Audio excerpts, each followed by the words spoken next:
Baik, Assalamualaikum warahmatullahi wabarakatuh. Selamat pagi kepada Ibu Dini Ririn Andrea selaku dosen pengajar dari mata kuliah Survei Konsumsi Pangan.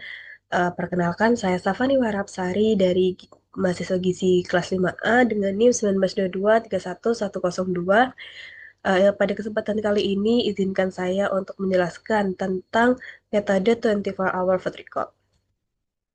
Jadi, apa sih metode dari 24 hour food recall itu? Metode 24 hour recall merupakan salah satu metode untuk melakukan penilaian status gizi pada kelompok populasi tertentu berdasarkan asupan makanan hariannya, di mana metode ini merupakan gold standar dalam beberapa penelitian dikarenakan relatif murah, sederhana, tidak membebani responden, serta memiliki validitas yang tinggi untuk menggambarkan aktual intake zat gizi yang dikonsumsi. Untuk tujuannya sendiri adalah mengukur asupan energi makronutrien, mikronutrien aktual dalam 24 jam terakhir, mengevaluasi kecukupan gizi pada kelompok rentan seperti ibu hamil dan juga menyusui, serta sebagai metode standar pembanding untuk validasi instrumen lain seperti FFQ atau FFQ. Selanjutnya adalah prosedur pelaksanaan.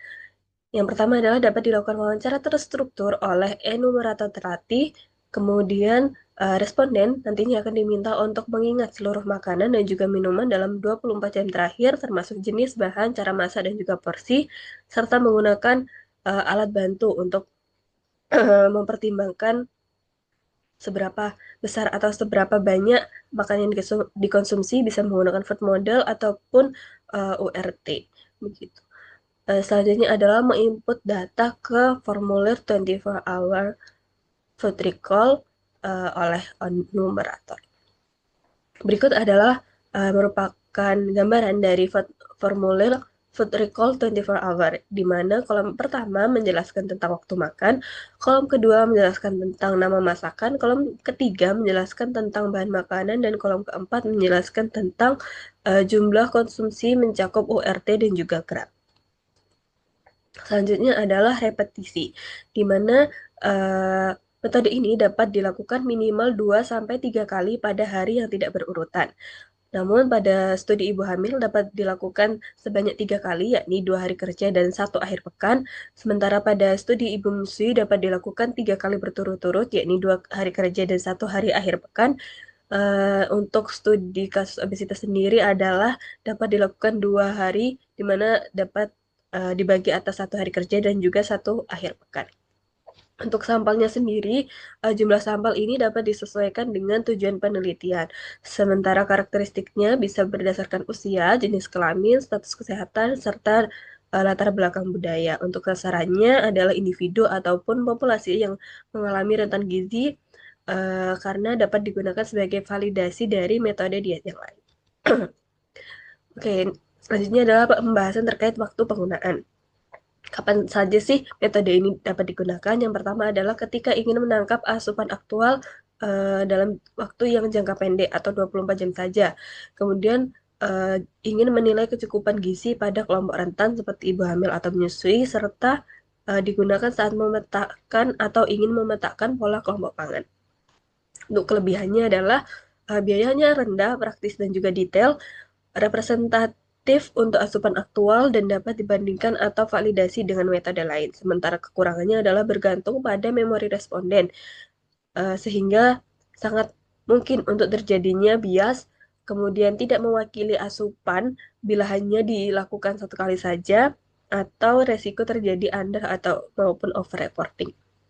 Selanjutnya adalah pembahasan terkait pengolahan, penganalisisan, dan penyajian data.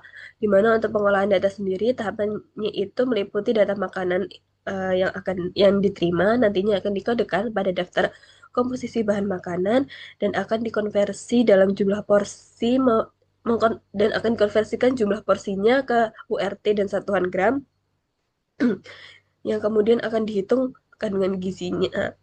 Untuk analisis datanya adalah melakukan perbandingan dengan angka kecukupan gizi atau AKG, mencari data nilai gizi dari tabel TKPI, dan menganalisis rata-rata asupan energi dan zat gizi.